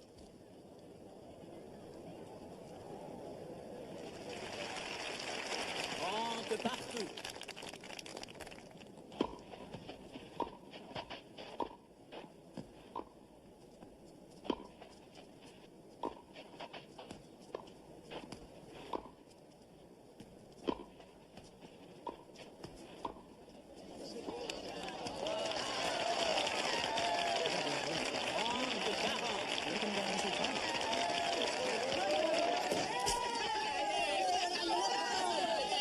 It is interesting, is it not, how the British regard tennis as their own invention, and any tennis trophy is rightfully theirs? When the truth is, it was a French game originally. Jeu de paume, 11th century, I think. It was a jolly good game, wasn't it? And Perry absolutely thrashed Von Kran. All right, are you going to Wimbledon? For myself, I think not. Depends if I can get the time off. Me too.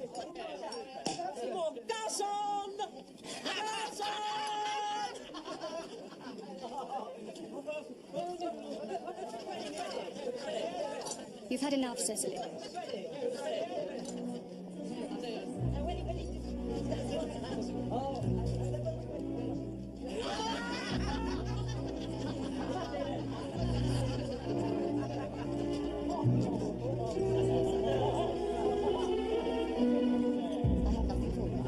Nothing, do you hear?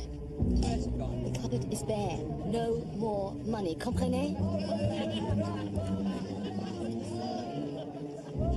Pardon.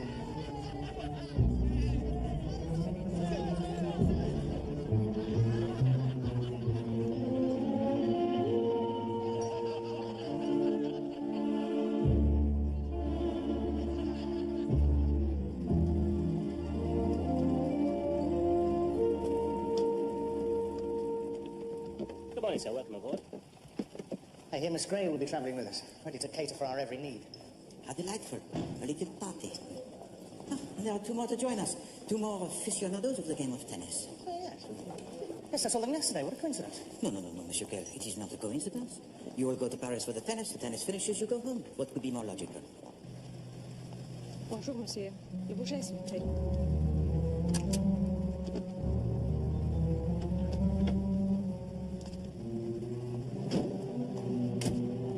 Au revoir, Alice. À bientôt. Au revoir, madame.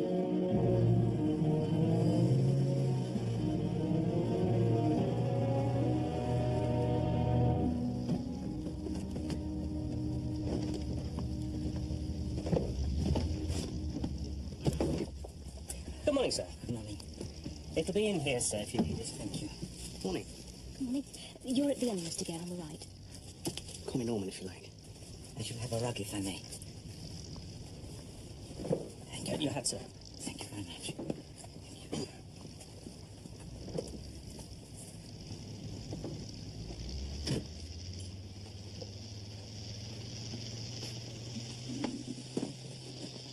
This way, ladies. Lady Aubrey, Miss Kerr.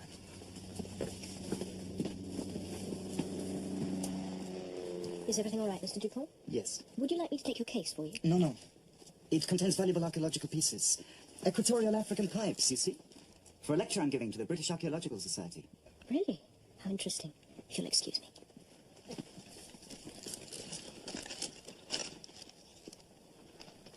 This way, madam. Excuse me for asking, sir, but I couldn't help wondering. Would you by any chance be Mr. Daniel Clancy, the detective writer? Yes, yes, indeed. I'd just like to say, sir, I'm a great admirer of your Wilbraham Rye stories. He's so brilliant, a real genius, the way he can always work out who did it. Yes. So I don't know how he does it myself sometimes. Ow, my fingernail. Steward!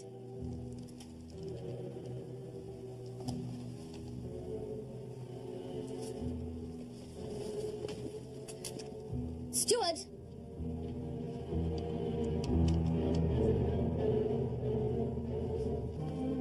What can I do for you, madam? Get me my maid. She's in the other compartment. Tell her to bring my dressing case. Yes, madam.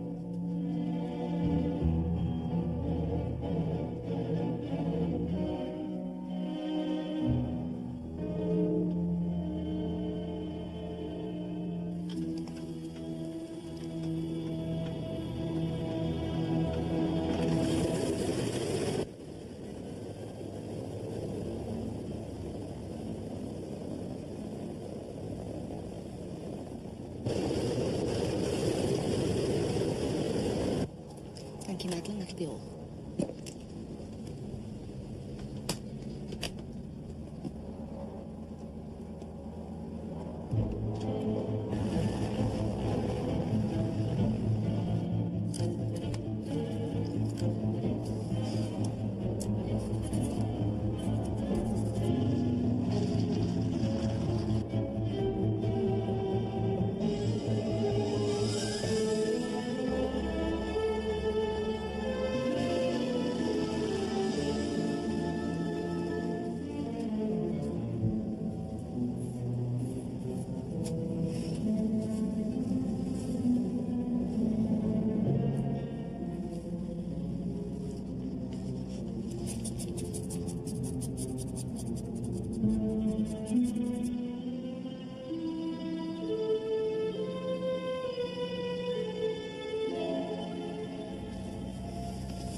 Are you all right, sir? No, I'm not all right. Thank you. How can I be all right?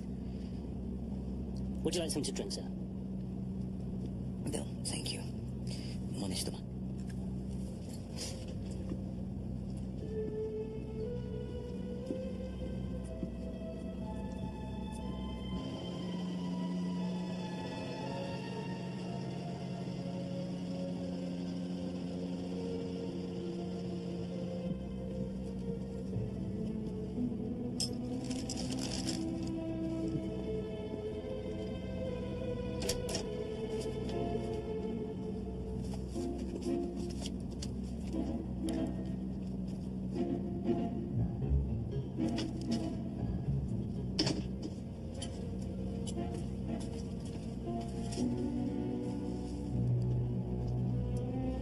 Would you like some food?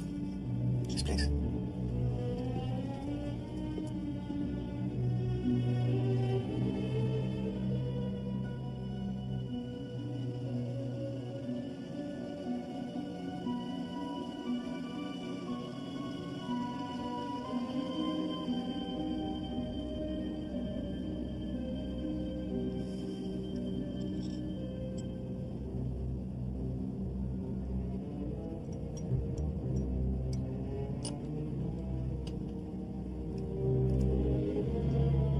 If you wouldn't mind, Cecily.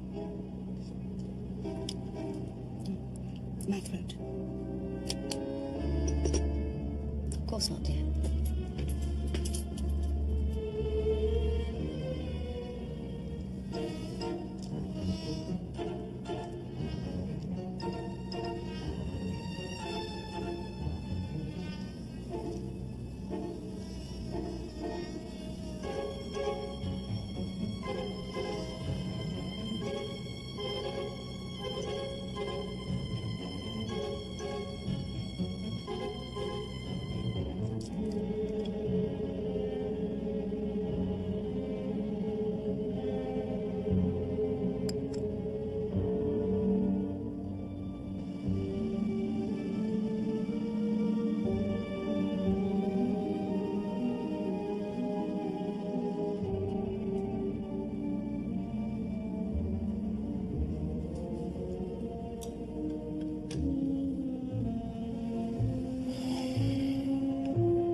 More coffee, sir. Coffee, miss? Never hungry. More coffee, sir. No, thanks. Madam? More coffee, madam. Madam?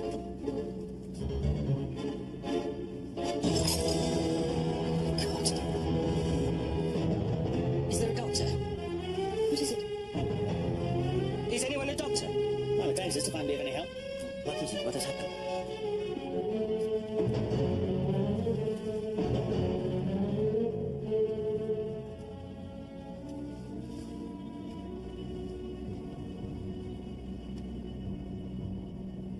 I'm afraid she's dead.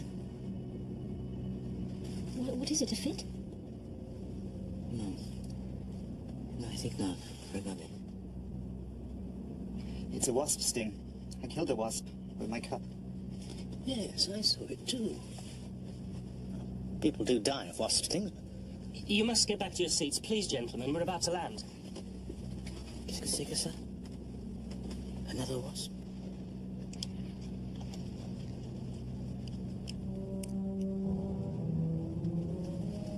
Yes, it is very like a wasp. But it is not a wasp. Goodness, it's a dart. A native dart. South American, I think. You have seen one of these before, monsieur? Yes, yes, indeed. Better be careful. Yes, you are right. We must be very careful. Because unless I'm very much mistaken, mes amis, the end is coated with poison.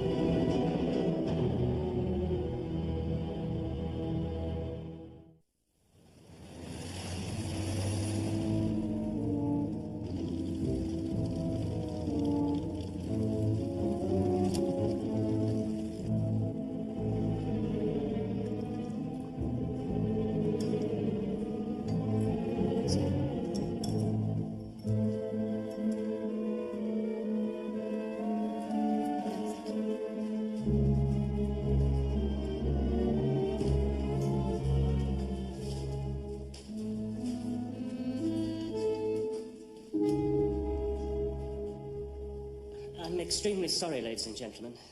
The police won't keep you very long. They'll let you go as soon as they've gone through your hand luggage. Excuse me, Mr. Poirot. Yes. Would you mind stepping outside? Not at all.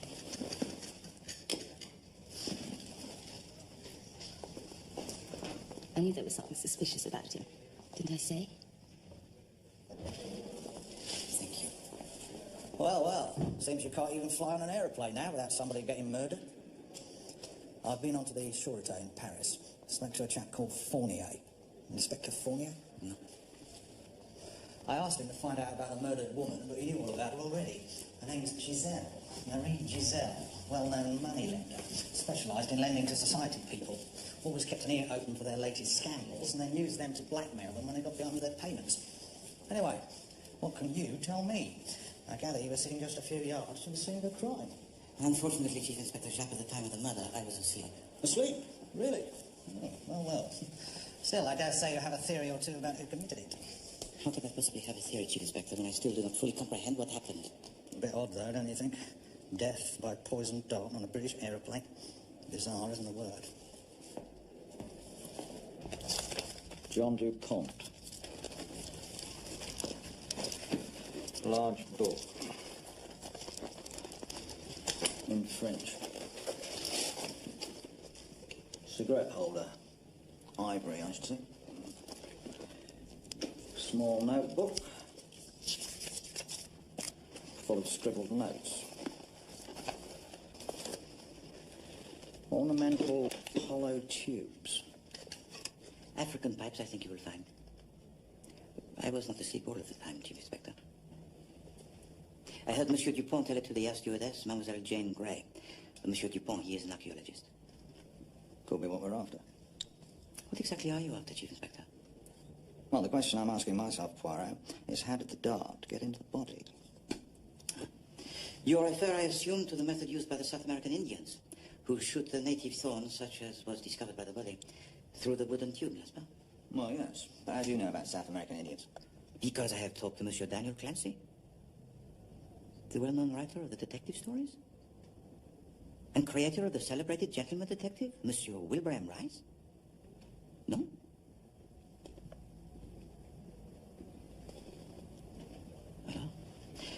Well, Monsieur Clancy was one of the passengers on the aeroplane. He has researched into the subject for one of his books. Oh, has he? Oui. Well, so he tells me. If you please, Chief Inspector, when you have finished, could you let me have a copy of the list of the personal effects of each passenger? It would be of great interest to me. Well, why would that interest you? What are you looking for?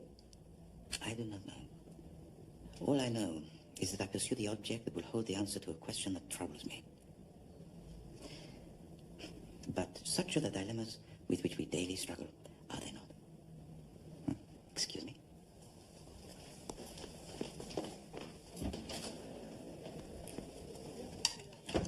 Very helpful.